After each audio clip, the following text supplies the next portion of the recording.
Okay, let's just dive right into this explainer. Today we're uncovering the hidden mechanics of global oil storage and seeing exactly how current geopolitical shockwaves are literally reshaping the Earth.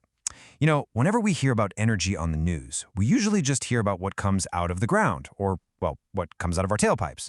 But today, we're looking at the massive, totally hidden infrastructure in between. And we're not talking about some hypothetical scenario here. With the recent U.S. blockade and all the disruptions happening right now in the Strait of Hormuz, this is the exact crisis that is rewiring global energy as we speak. We are watching the world's absolute most vital energy artery get clamped shut. And the result? It's a frantic, multi-billion-dollar pivot to secure the flow of oil. To map this all out, we're going to hit 5 key areas today. First, the global oil choke point. Then, how the world actually stores its oil. Third, we'll look at the Strait of Hormuz risk. Fourth, we'll go inside Fujairah's massive mega project. And finally, the future of energy trade. So, Section 1. Let's start by looking at the global oil choke point. Looking at the timeline here impartially, we can really see the rapid cause and effect of the U.S.-Israel war with Iran and how it's directly forcing major shifts in regional oil production and international alliances. Basically, the conflict kicks off in late February 2026. By March, the physical disruption and associated quotas dragged the United Arab Emirates output all the way down to 1.9 million barrels a day. Then, mid-April hits, and the U.S. imposes a strict naval blockade on Iranian ports. Fast forward to May, and seeing the absolute need to take control over its own production strategy, the UAE makes the monumental decision to officially exit OPEC+. Now, what's really interesting here is the sharp contrast between the stated political narrative and the actual, hard logistical data.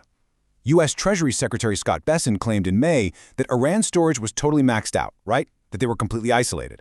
But if you look at the maritime tracking data, it actually shows Iran utilizing around 80 million barrels of onshore capacity plus roughly 25 million barrels of floating storage just to maintain their production. They've even got empty vessels still crossing the strait.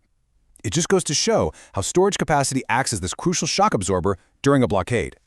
Moving on to Section 2. The Strait of Hormuz risk. This data brilliantly illustrates the severe economic pain that's actually driving all these infrastructure shifts.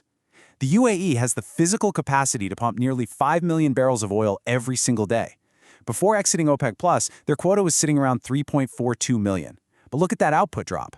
The combination of the Hormuz closure and the wider conflict strangled their actual output down to just 1.9 million barrels in March.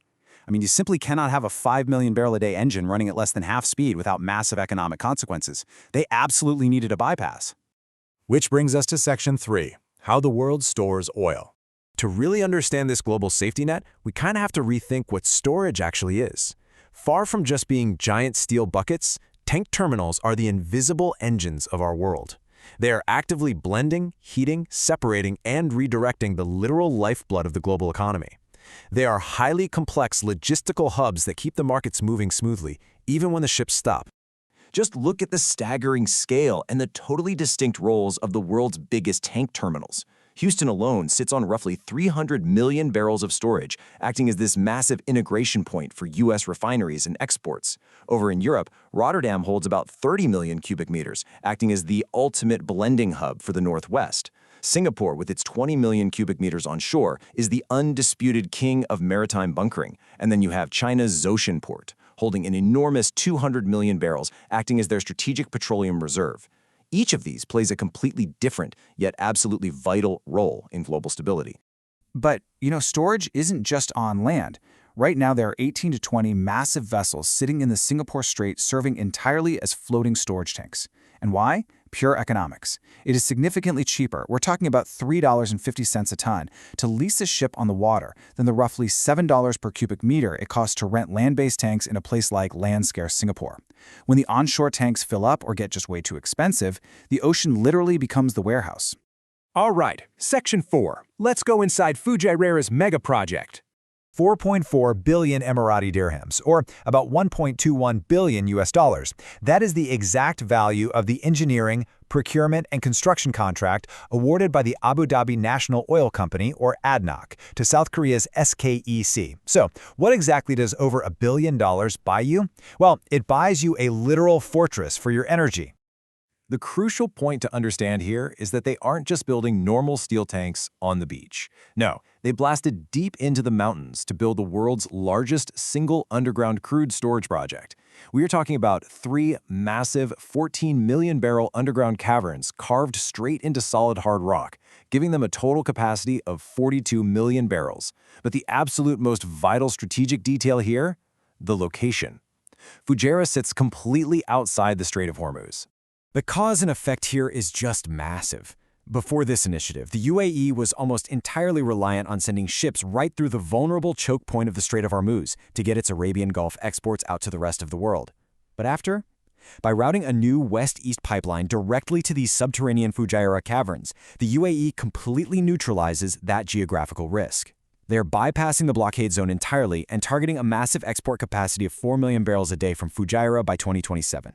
So you can see how this all builds into a master strategy. It's a really clear 3-step evolution. Step 1, build the massive secure storage in Fujairah. Step 2, expand the pipeline infrastructure to physically bypass the Hormuz choke points. You can actually get the oil to those new caverns. And step 3, with the physical constraints finally removed, you remove the political constraints. The UAE exits OPEC Plus in May 2026, allowing them to finally utilize their full 4.85 million barrel a day production capacity on their very own terms. It really is a masterclass in regaining control of a supply chain. And finally, Section 5, the future of energy trade. So in response to these exact same Middle Eastern blockades and the resulting spike in crude prices over in Europe, the United States had to pivot its own massive logistics network. The U.S. government is now utilizing maritime waivers, specifically Jones Act waivers, to allow foreign flag ships to move domestic crude a lot more efficiently. And when you combine that with strategic petroleum reservoir drawdowns, they are currently pumping discounted crude right into European refineries that were struggling with negative margins due to soaring freight costs. The whole global network just constantly shifts to balance the pressure. So, as nations build these literal fortresses for their energy, who truly controls the global flow of power? Honestly, I really want you to take this away from today's explainer. Oil storage isn't just some boring logistics exercise, it is the ultimate geopolitical chessboard.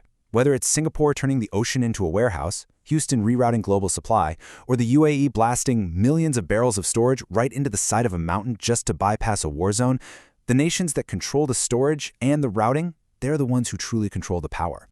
And understanding these hidden systems is exactly how you stay ahead of the curve. Thank you so much for diving into the data with me today. Make sure to subscribe to Zeeshan Hawk Reviews right now so we can keep exploring the invisible engines that run our world together. Catch you next time.